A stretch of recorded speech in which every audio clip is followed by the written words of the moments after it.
سوال کیا گیا ہے حضرت آیت اللہ سیستانی سے کہ ایام اربعین میں زائرین کی تعداد زیادہ ہوتی ہے اور اس لیے وہاں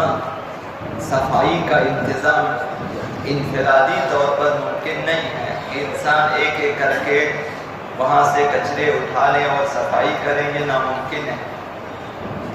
اب اس لیے زائرین کے راستوں کی صفائی کے لیے مثلا کوڑے دان خریدنا ہے یا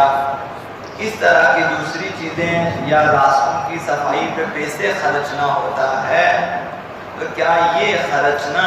کہ راستوں کی صفائی کے لیے ہے، زائرین کی خدمت کے لیے؟ یہ خرچنا شعائر حسینی کی خدمت شمار ہوتا ہے یا نہیں ہوتا؟ مثلا بعض مومنین چندہ کر کے مثلا عطیات دے کر جاتے ہیں تاکہ وہاں صفائی کریں۔ اگر 3 کروڑ افراد کھائیں پیئیں وضو کریں اور تو پھر کس قدر وہاں پہ گندگی زیادہ ہو جائے گی، کچرے زیادہ ہو جائیں گے، صفائی کا خاص انتظام ہونا چاہیے۔ تو حضرت آیت اللہ سیستانی کے دفتر سے یہ جواب آیا ہے کہ ہر وہ اقدام جو مومنین کی زیارت کو آسان بنا دے، زائرین کی سہولت کے لیے کوئی بھی اقدام کیا جائے اور مومنین کو ان مراسم میں شرکت کا شوق دلائے اور زائرین کے آرام و سکون کو فراہم کرے، مستحب عمل کا مصداق ہے۔ آپ ان کے لیے رہائش کا انتظام کریں، آپ ان کے لیے سبیل کا انتظام کریں، ان کی سہولت کے لیے ہو، آپ ان کے لیے بسوں کا انتظام کریں، اسی طرح ان کے لیے صفائی کا انتظام کریں۔ اگرچہ اولاً خود زائرین کی ذمہ داری ہے کہ صفائی کا خاص خیال رکھیں، چونکہ آپ اکیلے نہیں ہیں یا آپ ایک قافلہ نہیں ہیں، قافلہ در قافلہ ان مسافر خانوں میں آئیں گے اور ان جگہوں پہ آتے ہیں، زیارت کے لیے آتے ہیں، تو ہر کسی کے لیے وہ جگہ مناسب طور پہ فراہم ہونا چاہیے۔ اگر پہلا قافلہ صفائی کا خیال کیے بغیر نکل جائے، دوسرا قافلہ آ جائے وہ بھی صفائی کا خیال نہ رہے، تو پھر 1-2 قافلوں کے بعد وہ مکانات قابل رہائش نہیں ہوں گے۔ تو اولاً ان کی ذمہ داری ہے، پھر جو انتظامیہ ہے متعلقہ انہیں چاہیے کہ حتی 40 کے چندوں میں سے، 40 کے عطیات میں سے خرچ سکتے ہیں صفائی کے لیے اور دلائی۔ مثلا چند افراد کو بلانا ہوتا ہے کرائے پہ، مثلا نہیں پیسے دے دیں، یہاں پہ زائرین کے لیے مثلا صفائی کا انتظام کریں، گھروں کی صفائی، مسافر خانوں کی صفائی، اس طرح سے۔ تو ہر وہ کام جو زائرین کی سہولت کے لیے ہو، یہ مستحب عمل کا مصداق ہے۔ اور فرمایا زائرین ابا عبداللہ الحسین کی خدمت کی راہ میں خرچنا انفاق فی سبیل اللہ کے مساجد میں شمار ہوتا ہے۔ زائرین اہل بیت کی راہ میں خرچیں، راہ خدا میں آپ نے خرچہ ہے، یہ نہایت ضروری ہے اور مقدر تشیع کے لیے باعث افتخار ہے کہ ایسا اجتماع سالانہ برگزار ہوتا ہے، کئی دن ہوتا ہے کہ ایسا اجتماع دنیا میں شاید ہی کہیں بعض چند ممالک میں ایسے اجتماعات ہوتے ہیں، وہاں بھی تعداد 40 کی زائرین کی تعداد سے کم ہے۔ یہ ہمارے لیے اور اس میں جو خصوصیات ہیں اس اجتماع میں کہ جو شیعہ مکتب کی جو ثقافت ہے اس کا مظہر ہے، اعتقادات کا مظہر ہے اور ان کی اخلاقیات کا مظہر ہے،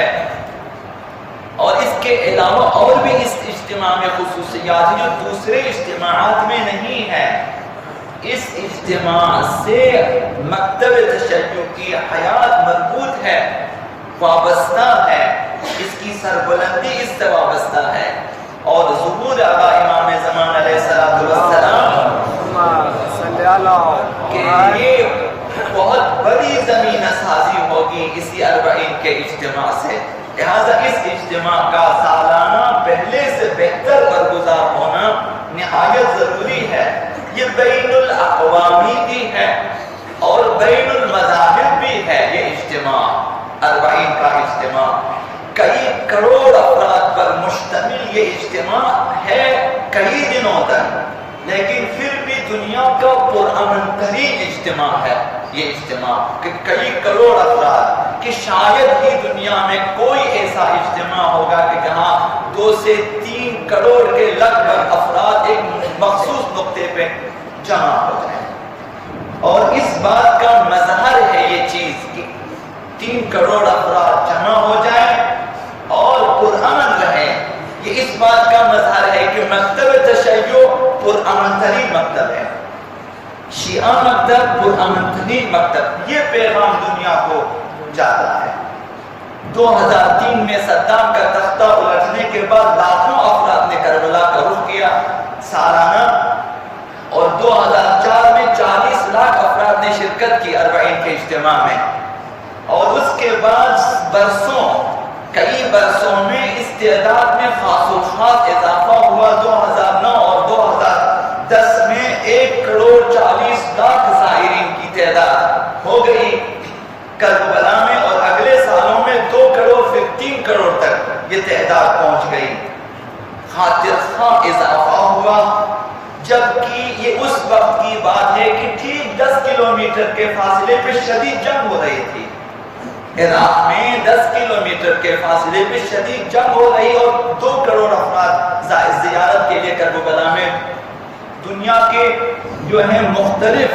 ممالک سے جمع تھے، اور یہ زائرین سب جوان نہیں ہیں، ان میں شیرخوار بچوں سے لے کر 80 سالہ بوڑھوں تک شامل ہیں۔ یہ اس قسم کا اجتماع ہے، تو لہذا 40 کے اجتماع میں شامل جو زائرین ہیں بین الاقوامی تمام قوانین کا احترام کرتے ہوئے جاتے ہیں۔ یہ خود اس کا ایک جو ہے مایہ افتخار چیز ہے کہ ویزے لے کے جاتے ہیں، ہر ملک سے اجازت لے کر جاتے ہیں، اور ان کے متعلقہ جو ہے اداروں سے اجازت لے کر جاتے ہیں، اور اگرچہ وہاں حکومت ایران یا حکومت عراق کے جو سیکورٹی ادارے ہیں ان کی حمایت حاصل ہے، لیکن باقاعدہ کسی تنظیم کی طرف سے اس کی سیکورٹی کے انتظامات کی کسی جو ہے حکومتی تنظیم نے اس کی ذمہ داری نہیں لی ہوئی ہے۔ 3 کروڑ افراد کی سیکورٹی معمولی بات نہیں ہے۔ 60 ممالک سے مختلف اقوام کے لوگ، تقریباً 60 ممالک سے مختلف اقوام کے لوگ کربلا میں آ جاتے ہیں، اور معمولی سہولیات کے ساتھ آ جاتے ہیں، اور اکثر غریب ہوتے ہیں، اور انہیں شدید مشکلات کا سامنا بھی ہے راستے میں، لیکن ان کے ارادوں میں تسلسل نہیں آتا۔ یہ خود اس اجتماع کی خصوصیت ہے، اور جو کہا گیا ہے مختلف اعداد و شمار بیان کرنے والوں نے، اور 40 کی خصوصیات جو بیان کی ہیں، 40 کے اجتماع کی ایک حیرت انگیز بات یہ ہے کہ تقریباً دنیا کے تمام مذاہب و ادیان کے لوگ اس میں شامل ہو جاتے ہیں۔ کسی اجتماع کی یہ خصوصیت نہیں ہے دنیا کی، دنیا کا جو بھی اجتماع ہو تمام مذاہب کے لوگ نہیں آتے، اور اس میں ہندو، عیسائی، زرتشتی، یزدی، یہودی سب اس میں آ جاتے ہیں امام عبداللہ حسین کی قبر کے پاس حاضری دینے کے لیے، اور اس لیے یہ اجتماع جہاں بین الاقوامی ہے وہاں بین المذاہب بھی ہے۔ تمام مذاہب والوں کو مکتب تشیع کا پیغام ان چند دنوں میں پہنچ جاتا ہے۔ وہ آتے ہیں، چونکہ اکثریت وہاں شیعہ زائرین کی ہے، سب ملتے ہیں، پوچھتے ہیں، نہ صرف کہ عام زائرین، بڑے بڑے علماء ان کے کانفرنس ہو جاتے ہیں، اجتماعات ہو جاتے ہیں، سیمینار ہو جاتے ہیں ان کے لیے، تو 3-4 دنوں میں مکتب تشیع کا اصل پیغام ساری دنیا تک پہنچ جاتا ہے۔ اس لیے یہ اجتماع ہر سال پہلے سے بہتر برگزار ہونا چاہیے، اور اس میں شرکت کا جو اجر و پاداش ہے عند اللہ وہ ہمارے اعداد و شمار سے اس لیے باہر ہے، اور اس راہ میں خرچنا راہ خدا میں خرچنا ہے۔ باسمك العظيم الأعظم الأعز الجل الأكرم يا الله يا الله يا رحمن يا رحيم يا مقلب القلوب ثبت قلوبنا على دينك اللهم